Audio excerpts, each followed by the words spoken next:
What's up, everybody? Welcome back to the Street Parking Podcast. Today's episode has been honestly a long time coming. I'm sitting down with our newest coach and our official street parking kids coach, Bre Davis-Shoemaker. Yep.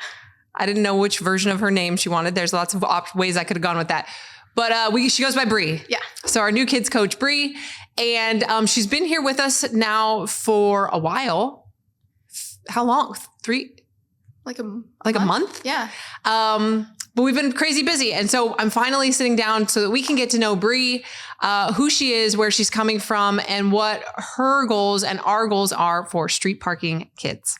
So welcome. Yay. Super excited. Yeah, I think at this point, if people follow our social media, they've probably seen you already. And I've been getting a lot of questions personally, like in my DMs and everything. It's like, what? There's a kids coach. Who is this person? What are we going to have? And so we hope to answer, not definitively because we're still figuring some of that stuff out, but at least where the direction that we're headed and allow people to get to know you. So why don't you share a little bit about like your background first? Okay. Well, I guess like going back to all the way back, I was born in Oregon, in Portland, and was raised on a little farm, Christmas tree farm in Gaston, Oregon, with my two sisters because I'm a triplet. So that was pretty fun. So what number are you? I am the last one. Ooh, you were the baby triplet. Yes, the baby triplet, but like 90 seconds. So okay. If that counts. Wow. Yeah. So pretty like active throughout our whole childhood, like outside doing all the dirty farm play stuff. And then kind of like fast forward, what I'm doing right now is I got my doctorate in occupational therapy. So I specialize in pediatrics. So do a lot of things with kids anywhere from birth to 18 and then kind of a little bit beyond. And then I also work for CrossFit headquarters, specializing in their kind of kids, teens program as well. So did you, when you were growing up, do you have other siblings? No, my mom was like, she was like, okay, that's good. Yeah. Well, luckily she didn't have already like 5 before that or something. Because that would have been a lot. Yeah. Okay. So it's just you and your sisters. Did you, what was your athletic background or like training? How did you get into fitness in general? Yeah. So we played a bunch of sports growing up and just like played outside and stuff. And then I picked up basketball through kind of like high school and stuff like that. And then I ended up going to school in Hawaii. I wanted to like go away and found their basketball team there and didn't play for them. But at that time, I thought I wanted to do athletic training. So I had emailed the coach and was kind of like, hey, can I come to practices and help out? Can I do athletic training stuff there? And end up traveling with the women's basketball team for their D1 college or in Manoa for Hawaii for a year. And then kind of figured out like the program there was great, but it was going to take a little while to graduate just because everyone there is kind of on the chill side. The Hawaii time. Yes. Island time. Yeah. So it was about like 5 years to get your undergrad. And I knew I already wanted to go to med school of some sort. And so I moved home and I randomly came across a wheelchair basketball team. And at this time, my fitness was like elliptical and, you know, stand on there for hours and walk. So like just really boring and really kind of like an unhealthy fit with fitness because I kind of lost that competitive basketball atmosphere and it was like lonely by myself. And so at the same time that I found wheelchair basketball to kind of coach those, it was a kids team. I also found this crazy thing called CrossFit and kind of got into functional fitness and all those, things that surround CrossFit. So what was it that drew you to like going back to the women's basketball team in Hawaii? What was it that drew you to that career, like the athletic trainer career? Since you were, it doesn't sound like, I mean, you played basketball. It doesn't sound like you were like super duper into everything fitness. Yeah. What was it that drew you to that?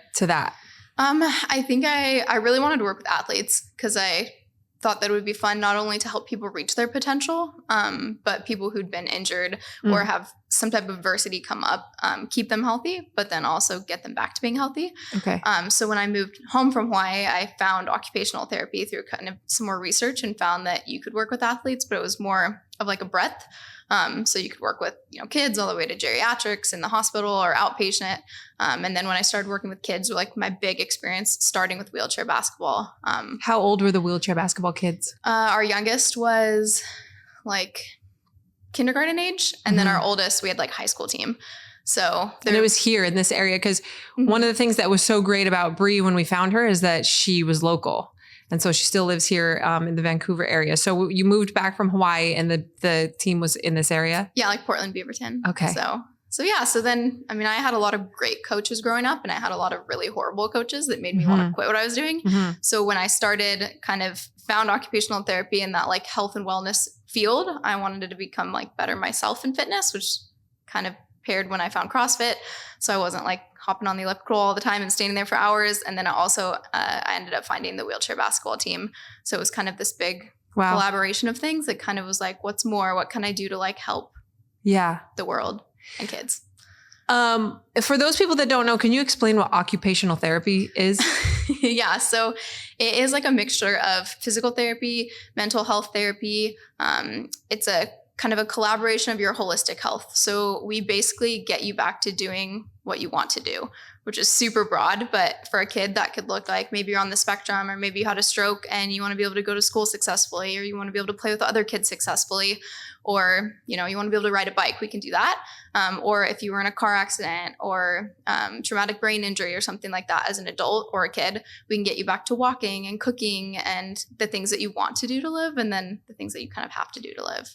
Would you say that it's more, okay, so would you say that the difference between occupational therapy versus physical therapy is more like task specific, or, okay, it's one thing if the muscles, joints, ligaments function, but can you actually use them for what you need in your day-to-day life? Yeah. And so let's go actually try to do that. Yep. So instead of like, we're going to do some leg extension and some balance activities, we're going to go try to cook a meal in the kitchen, or we're going to go try to ride a bike with the kid. Or if it's school related, we're going to try to go sit and hold a pencil correctly and stuff like that. So more task analysis. Okay, cool.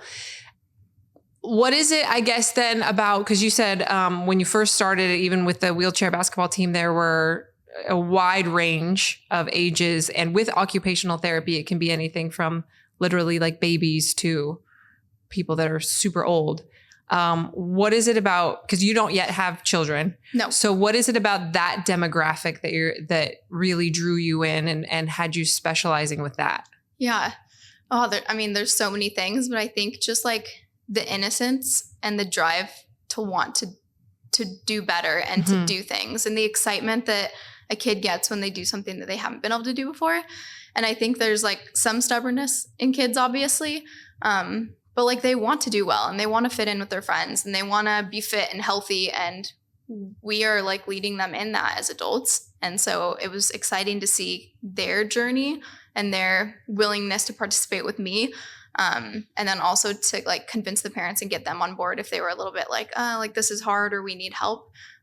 So I think just like the innocence and the fun that you can have with kids, like to make things fun makes them want to do it. Who would you say is more challenging with your patients, the children themselves or their parents? 100% the parents. 100% I knew you were going to say that. And I mean, I think that's like a really good topic though, right? Because obviously we're starting Street Parking Kids, but the people listening to this podcast, I'm assuming, are not the kids themselves. It's the parents that are excited about it and want to know what we're going to do. And just like we have focused on for the last almost 7 years of street parking, of like teaching our members about, hey, like consistency is the most important thing, and fitness freedom. Like it's okay if you change the workout a little bit. Like all of that stuff is going to go into the kids program as well. And I think I'm assuming that it's going to be equally as hard, if not harder, to get the parents to relax and let go of what they think it should look like or what they think it needs to look like. And this perfectionism thing that we all have with wanting to be the best parents that we can for our kids and do it right. And we're scared to do anything because what if I do the wrong thing or say the wrong thing, or what if he doesn't like it or whatever. So I'm really excited to talk about that, but for sure the parents, because, and it's, I mean, as hard as parents are to work with, I do think that most of the time it's because they just care so much. Yeah. Yeah. I mean, I think like the biggest thing I can think of is like, what's one piece of advice I can give across like anything is meet your kids where they're at. And I think that's the hardest thing coming from parents who know their kids have more potential, because you want to like push them, but maybe your kid's not ready. So you got to meet them where you're at. And then kids too, who actually do have like disabilities or challenges. And it's like, you know that they can be there, but they're not quite ready. So you want to build their confidence and build these we have their whole lives to build these pillars, whether it's through school and education or fitness and health, that if we push them too far and now it's not fun and they're not confident, they don't want to do it. Where if we can kind of build their confidence up and meet them where they're at, which is hard, then that's kind of our only job, is to build them from there. So. Yeah. There's so many, we've talked, Bre and I have just so many ideas of ways that we can help parents through like certain topics and podcasts and blogs and, kids workouts and all of that stuff. So we won't dive into too much of it here because we would just scratch the surface, and we want to be able to dive into each of those things more. But what do you see? Because you, like you mentioned, you work for CrossFit on the CrossFit Kids seminar, and I know you teach some CrossFit Kids classes locally. Obviously, when it comes to kids, there are so many options for ways to get them moving, from soccer teams to, I know like Knox, for example, he does Taekwondo, he just does jujitsu, he does Kids Strong. And we would love to also have him do soccer and this and that and swimming and all of that. Like there are so many options. What do you think are some of the benefits though to having your kids moving at home as opposed to carting them around to all of these classes and stuff all the time? Yeah, I think like street parking in general brings us that convenience. So it's convenient to do at home. It's convenient to do anywhere. And some stuff that we've kind of talked about too is like, maybe street parking kids isn't only going to be for the kids and it's not the parents, but like, what about teachers in classrooms? What about maybe you're a soccer coach and you want to do some type of warm up or game, or you're an affiliate or something. And I think too, whether the kids are involved with you now or they start getting involved in the street parking program, having them see you build that consistency and that healthy lifestyle habit that's not necessarily a chore, but it's something like most of us enjoy, even if it's the hard days, can help build those habits that they see you doing that's going to carry on forever. Yeah. And like similar to working hard in the gym, like, we're going to push ourselves to do as many burpees as we can in a minute, or as adults, they see us breathing hard and working hard. I don't think that just carries through the gym, that carries through the rest of your life. So if a homework assignment is hard or if something else is challenging, they see you working hard, and that's kind of building other life skills outside of my muscles are strong and my brain is strong and stuff like that too. So, and the reality is like, if you are a street parking member who's working out at home and your kids are around, whether it's all the time or just sometimes when you're working out, like their natural, especially the younger ones, their natural inclination is to want to do it with you, because that's just how little kids are wired. They mimic everything that we do.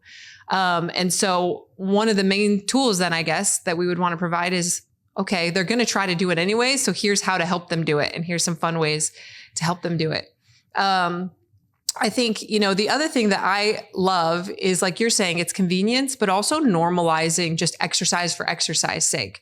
Because what you see a lot of times is kids who play sports their whole life up through high school, and then maybe they don't go on to college, or even if they go through college and then college is over, it's like, well, I've never just exercised. Like I've always played a sport, or movement was always involved with some sort of class and some other place and some other coach. It was never just something I do at home, just for, the example that we use constantly in street parking is like brushing my teeth. Yeah. And so I think normalizing like, hey, like it's just a part of taking care of yourself, and you should be able to do it at home, and it should be a daily thing, not just because you're trying to be a really good soccer player and you don't need to go somewhere. You don't need to pay money, because that heading into adulthood of that's just normal, I think is so valuable. And nobody that I know had that growing up, because it just wasn't normal. Maybe some people saw their parents doing like exercise videos and stuff at home, or I think my parents had like one of those like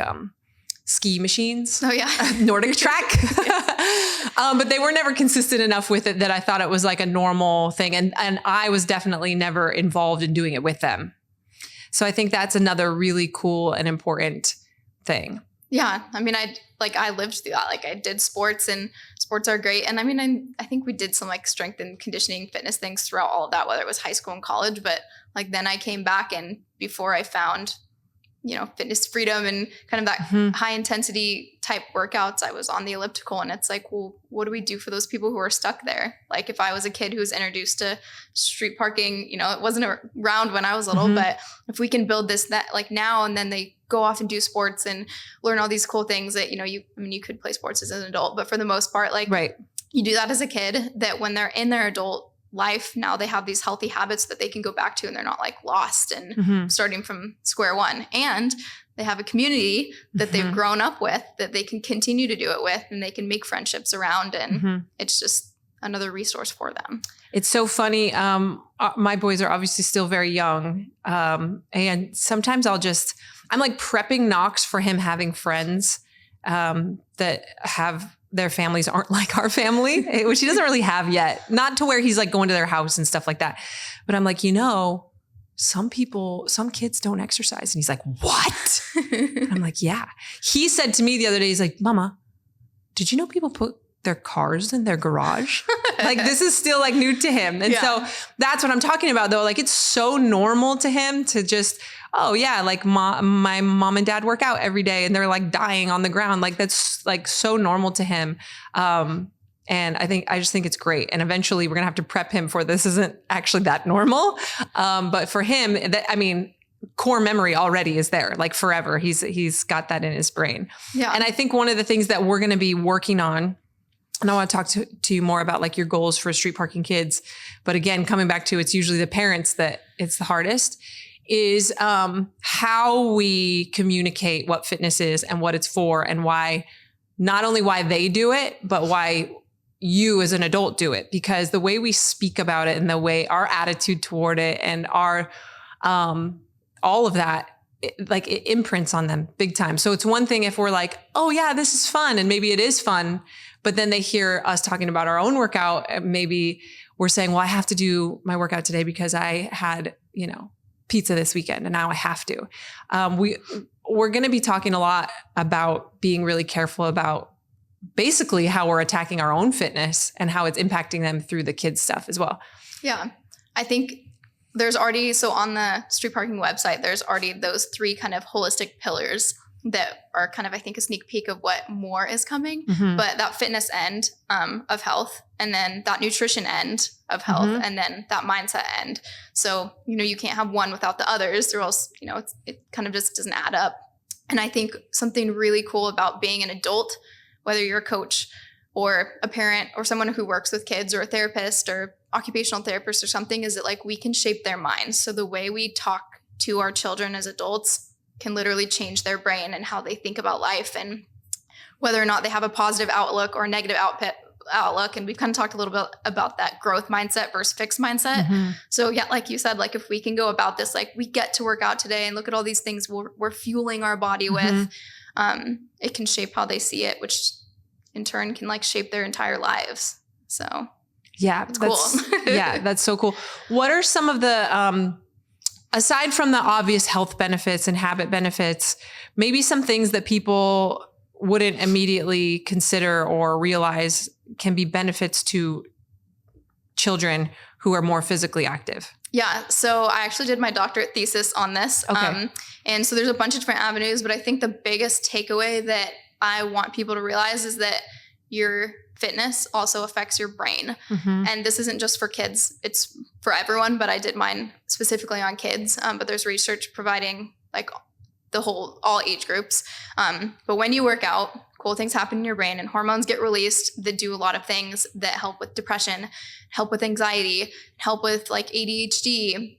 And there's also one that helps with, essentially it's like a brain fertilizer. So there was studies done where if you're trying to learn something in a classroom, the kids who did movement first, whether it was a movement break or movement before their homework, performed better on tests because their brain is in a spot to retain information more. So not only is fitness helping your, physical health, but your memory and your attention and your confidence and your overall like positive, serotonin boosting. And so this can help us with, down the line with Alzheimer's and stuff like that, to keep your brain and your memory sharp, but performing better in school. And, we have a lot of kids right now, especially post-COVID in this pandemic, like a lot of adolescents who are experiencing more anxiety, whether it's social anxiety or depression.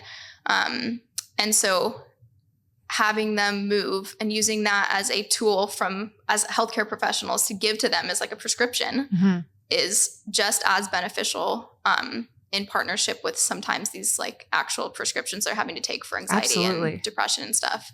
So just the impact seems small, but it does so much. No, and I think there's more and more coming out about like the impact that exercise and sleep, those two things specifically, it seems like can or do have on mental health that is stronger than the drugs. Yeah. Just as strong, if not stronger than the drugs that people are taking. And so it's not to say that people shouldn't take those drugs, but like, can you imagine if you combined those two things, the good that you could do, or lowering the dose at least of some of that stuff. I like what you said too about like your brain function, because we do a lot of learning at home with Knox. We're not quite there yet with Banner and Crew because they're still so small. But one of the things that we always try to do is if we're having him like do some handwriting stuff or reading practice or math stuff, he's 5 years old. So there's only a certain amount of time that he can focus. And so we'll either try to get him to go in the garage and do something right before, or like, okay, we need a break. And it doesn't have to be a workout in the garage. We could literally just set up some stuff, turn on some music and tell him to run around. And when it's sunny outside, for sure, we'll take him, we'll have him run an 800 with us or something like that. But it rains a lot here. So realistically, a lot of times we're just going into the garage, and then we have him come back and go again. And his focus is so much better. The other thing that I like, and we haven't experienced this yet, but I assume that it's something that a lot of parents deal with, is like, my kid he's not good at sports, or she. And that's hard. And I do think there is still value in having them participate in sports, even if they're not good at it, for sure, because that's real life. But allowing them to have like almost like a safe space where they can just move, and maybe they do move kind of awkward, and they're kind of, or kids with disabilities, like you're saying, or like it takes them longer to find the coordination to do certain things, just like adults. And I know so many street parking members are members because they don't want to work out in front of other people. It can be cool for your kid to just, hey, I run around and I look goofy, but nobody's watching me. Nobody cares. Nobody's looking at me. I think just because I'm not the most coordinated person doesn't mean I shouldn't be exercising. And I think that's a really cool thing for parents to think about as well. Yeah. I mean, I think I've like pre-talked about, or kind of written some stuff to hopefully share with the members about like 3 pillars, and having exercise be fun and be simple, but also most importantly, be successful. And I think that's something too that kind of sneak peek when we start talking about the stuff that we've programmed or workouts to come. Adults, like, we can do the extra challenge if we want. But a lot of times for kids, they need something a little bit less. So we need to be able to like I'm excited to give members the confidence and the tools to scale their kids up and down. So again, like, meet them where they're at, because if it's fun, they want to come back for more. If we keep it simple, it's easy for us and it's easy for them. And then if it's successful, they're going to want to come back for more. So, I mean, if that comes down to a push-up, maybe my kid can't do a push-up, or my kid is 3 and they're doing like a little worm on the ground, like, that's great. Like, if we can build these like steps for them where it's fun and successful, and then we challenge them a little bit more and then a little bit more, then they're going to build these physical skills no matter what across time, whether it's they're starting with a little snake push-up on the ground, and then they're doing real push-ups, and then they're kicking upside down. So I think it's cool to know that like we have their whole lives to build these things. But also, if they're not good at something, like, we can scale down and make sure they feel confident and build the steps so they are good at it. And maybe they're not going to love it and want to, go be the next CrossFit teens athlete. But if they can have confidence moving their body, that's going to give them so much more confidence, like, through life too. And just the health and injury prevention and playing on the playground and stuff like that too. So I think one of the things I'm most excited about with the tools that you have started to put together, and the things that we're going to provide, is how to know how to approach it. And that's could be depending on the age of your kid, their personality, their maturity level, and you as a person as well. I know one of the things that both Julian and I struggled with, but I would say him more than me, is that when we started, Knox actually started doing workouts, quote unquote workouts with us. Julian would have this workout that he wanted him to do in his mind. And unless it was 3 rounds of 10, 10, 10 or whatever it was, he felt like it wasn't, that he was failing and that he couldn't get him to do it and he didn't want to do it. And then he would allow himself to get super frustrated. And now he's frustrated and Knox is frustrated and no one's having fun. Yeah. And it's taken us some time to be like, if you're trying to get him to do whatever squats and he's like, I don't want to do squats today, I want to do box jumps. It's like, that's okay. And I think giving the tools to, and just like we do in the regular program, that fitness freedom of like, hey, if they're doing something, lay it out and try to get them to do this. But if this turns into something completely different, as long as they're doing something, like count it, have them be excited about it so that, and eventually as they get older, and we've seen that even with Knox in the last year, as he gets older, he's more and more willing to do exactly what we're asking him to do. Sometimes. But then, that goes to the conversations that you and I have had, because one of the questions that we get a lot is like, oh, well, you have different workouts for different age groups specifically. And it's like, well, kind of. Yeah. But talk a little bit about like why just putting your kid in an age category isn't necessarily the best. Yeah. So, I mean, if we, generally, if I were to like run a class with a bunch of kids, you'd want to pair them together because kids generally of the same age group hopefully have near the same developmental skills, but also what's fun to a 3 to 5 year old is probably not going to be the same type of fun as a 5 to 12 year old. Mm-hmm. And then once you're a preteen and you're a teenager, like you don't want to be doing the stuff that the little like preschoolers are doing. Mm-hmm. So I think it makes sense to do it in ages, but I guess the problem is that I want parents to feel empowered to kind of have that fitness freedom. So, maybe you have like your kids are probably they're going to move better. They're going to understand like, oh, this is what a workout is. And we work hard and then we have fun after. And it's fun during it, but now it's done and we can do some play stuff in the gym. Mm-hmm. But I think it really just depends on not only your age, but your maturity and your experience level. And also your motivation, like what is fun? And so for your kids, it might be like, oh, mom and dad are doing that, I'm going to do it too. And this is fun. Where if it's, a new kid who's can't move their body very well and you ask them to do like a hang from the bar or a push-up, it's like, I can't do that. That's not fun. Mm-hmm. But maybe you want to do some frog hops and some bear crawls and crab walks, and that's super fun. So I think the idea of what I want to provide and Street Parking to provide is just like we provide adults with the tools to do their fitness freedom and more than nothing, like that's okay for kids too. And like, maybe what's fun for your kid is to do, you get the workout that's written for the day that we give you. And you're like, this isn't going to be exactly how it is because maybe 7 minutes is too long. Mm-hmm. So maybe you do a partner workout, or maybe they mirror you, or we do Tabata style. And I think just thinking like, if they have fun and they're moving, like you win. Like that's it. You win because they're going to want to keep coming back and they're moving their body. And so eventually down the line, it's like, as teenagers kind of come into play, or preteens, or probably your kids sooner, it's like, no, I like to work hard, or give me something harder. Yes. So now that is fun, is to work hard and to get challenged. But if we start them off there and they're like, that was too hard and that wasn't fun, we don't want to like cut them off and end it for them for good. So there's kind of a phrase that floats around like CrossFit if you're coaching a class, and same with like coaching group classes, or if you have therapy sessions with multiple people, is end it before it's done. Yes. And so you're thinking about, I want to end it at the peak of fun because I don't want it to fizzle out. Right. And if you end it and they're like, oh my gosh, this sucks, we want to keep going, you're like, cool, tomorrow let's hit it again. Yeah. So I think thinking about those is like the main things for parents and teachers or whoever you are working with the kid that's going to help them be successful. Yeah. And it's not even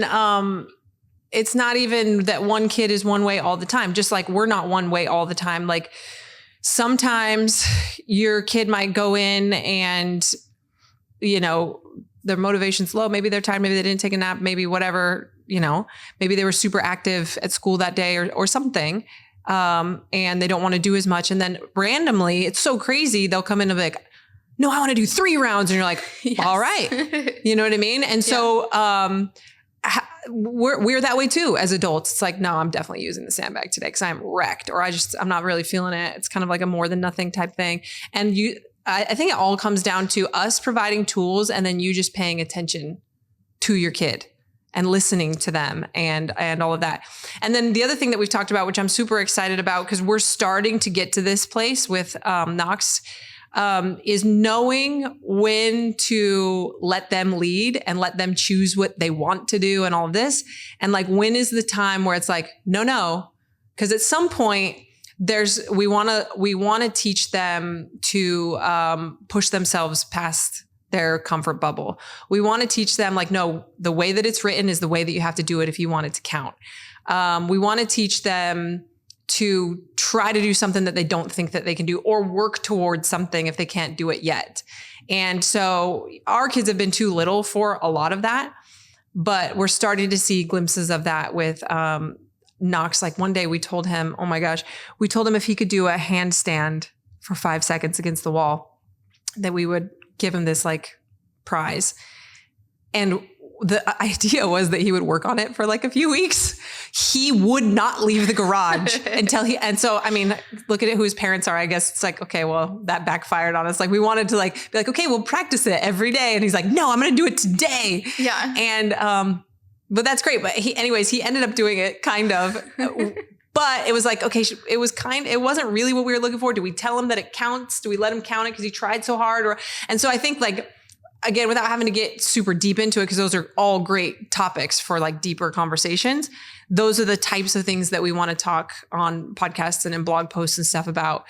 And when's the right time, and how to know when to push and when to back off, and like when to like let them be kind of mad at you for a minute so that they overcome their obstacles and they push past what they want to do, because that's real life too. And so much of that can be taught with fitness. Yeah. I think that like some of our growth mindset things that we've been creating is going to be so helpful, because if we think about this, like we're creating a program ideally for our youth to help them be healthier, but who leads them in that? And that's the adults. So sometimes I think it's really important for us to take a look at ourselves. Mm-hmm. Like, I'm trying to teach this, but like, are you walking the walk? Are you talking the talk? Are you like thinking the positive things? So a lot of tips and tricks to come on, child psychology for one, but like how you as a parent buy into that child psychology, and how maybe you have to change your mindset to get your kid where you want them at while you're meeting them where they're at too. Mm-hmm. So yeah. Yeah. And then I guess just another little like nugget or preview is we do want to make some tools similar to what we've made for all of the adult members, with like things that you can earn, or things we want to gamify it basically. And so we're going to come up with some ways to gamify it. Why do you think that's important? I mean, I think we already all know the answer because it works for the street parking members, but how does that work well for kids? Yeah. I mean, for every kid, they're motivated differently, but for a majority of the kids that I work with, especially whether it's in the gym or in the clinic, is like they want to see progress, and all kids want encouragement and they want to be noticed and they want to work hard. But I think if you see something visual that says like, wow, I'm doing a good job, or I'm proud of myself, I did that thing. Especially for kids, if you can see that and see the progress versus, hey, if you do 100 workouts, you get this thing. And it's like, I don't even know where I'm at, so I don't care. For kids to have that visual representation, and it's kind of like stickers, like, or stamps, like, they do a good job at school and you get a stamp, or you get a little sticker on your homework. It's essentially that same thing, but we're carrying it over to what motivates them, but in the fitness realm and in that nutrition realm and growth mindset, kind of sneak peek challenges of all the things that are to come. And then like, obviously that will carry over to an adult, like what we like I like my little badges. I like to tell me where it's at. And then, that way I can be like, oh, if I don't do it today, then I'm like one day behind where I wanted to be. So I think it's another outside, like motivation too, outside of, instead of your parents just being like, time to go to the garage today or time to do this. So, the community aspect that's to come for the kids, and like what they can earn and how they can be acknowledged, is going to be really cool to see them get excited about too. What's really funny too is the siblings end up peer pressuring each other. Like, so, I mean, I guess we can share this one. One of the things that we're really excited about is creating a kid's version of the vault workout each week. And I know many of our members already have their kids doing their own version of the vault, and the posters have been really popular for exactly what you're saying, like this, being able to put the sticker on. But typically Knox and Banner will do the vault workout with Julian's mom every Friday after it comes out. And like, I hear Knox saying to him, like, Banner, if you don't do the workout, you're not going to be able to put the sticker on your sheet. And it's like, yes, you guys do that to each other. Now it's not even like mom and dad. Like, it's like, hey, are you going to do this with us or not? Yeah. And I love that. Yeah. I mean, I think that peer interaction overall for anyone is like, for all kids, is so strong. And so it'll be cool to see like siblings good peer pressuring other siblings, and then like maybe neighborhood kids, or maybe like, you know, you're working out with your friend and their kids are there, and how can you get each other to do it? And maybe that, you know, means some partner kids workouts, because that's more fun to do it with your friends. And I mean, as long as they're moving and having fun, then yeah. We were at the Ultimate Hawaiian Trail Run last year, and we had this deal with Knox where if he did not get carried, it was supposed to be a 5K. It was much longer than that. But if he did not get carried, he could go, would take him to get ice cream. And he was super amped about it. And so we were with a group of other kids, and him and one other girl were the oldest ones. And then there were some younger kids, and Molly's son is a year younger than him. And he's like, I'm not kidding. He was like amping them up. He was like, all right, guys, we can do this. We are not going to get carried. He's like talking to like 2-year-olds, like Banner's just like, okay. And he's like, we're going to do this. And when the race started, him and Emery, who was also 5 years old, Brian, our accountant's daughter, they took off with Molly's son, Max, like booked it. And I was like, oh man, they're coming out way too hot. Yeah. Well, about a mile in, Molly picks up Max and starts carrying him. And I'm not kidding. Knox is like, Max, you don't get any ice cream. And we're like, no. Like this, he has his own rules. Like he's fine. He's only 4, and that's our family's rule, not their family's rule. But I see it, like him motivate, like they were in it together. Like they were talking to each other. They were holding hands. It was the cutest thing ever. And so awesome. So we want to definitely foster that, like you're saying, within siblings or cousins or what, neighborhood kids, whatever. Yeah. Again, the more they just see that behavior as normal and fun. Like they were all pumped about it too. And he was so proud of himself for doing that. I mean, he did end up getting carried because it ended up being more like 10K. Yeah. He got carried a little bit, but like Julian told him, he's like, you can get carried twice. You tell me when you want to get carried, and 2 times only. And he was so proud of himself. And he still talks about it. We have his little medal like hung up and everything at the house. So yeah. So much of that stuff. And I know we'll talk about one thing that parents really struggle with, and it can be really tough to know how to broach it, is talking to your kids about nutrition. And the only reason, honestly, in my opinion, that it's hard is because of our weird mental issues around nutrition. Yeah. Not that it's, because really it's no different than teaching them about, I mean, I was thinking about it. I was like, in school, you learn like the life cycle of a plant, and you learn like, you know, the reproduction of like frogs, and like you learn all this stuff, and none of it's weird. None of it's like, food is just science. Yeah. It's just when you eat this is what happens, and this is blah, blah, blah. But because of our own issues with it, it can become like scary to talk about your kids, because the last thing any of us would want to do is give them any issues. And so what ends up happening is you just avoid talking about it altogether. Yeah. And so we're going to try to give some tools and fun recipes and things like that you can make with your kids as well. Yeah. Super stoked about that. And yeah, I mean, just thinking back to like, how do we talk to ourselves? Like, how are we being graceful with ourselves? And, you know, if we're talking about, you know, food is, oh, I have to go do this workout because I ate a donut, or, you know, I ate this, then like they hear that too. Just like they're imitating us squatting, and they're doing all the cool things in the gym. Like they hear what we say and how we treat ourselves. And so I think it's going to be a cool kind of movement moving forward too, is not only helping them, but like shifting how us as adults treat ourselves through all this. So I know we've covered a lot already, and we've talked about maybe how you would answer this, but what are your goals for street parking kids? Like, what do you hope to achieve with it? I mean, I think there's 3 things I'm hoping to achieve. So I think one is like the tangibles. So the things we're going to give out, like that we talked about, the vaults, the really cool vault versions. And we have games, like game ideas coming, and progressions coming, and all these challenges and printouts and things that cover the fitness, nutrition, and mindset. But outside of the tangibles, I think the 2 other biggest things is community, like giving. We're opening the stores where they're not sitting on the sidelines anymore. Like they are in this community, and they get to be a part of it and learn. And now they have this other family as they have their grow through life. Like they're going to have this support, which is going to be really cool.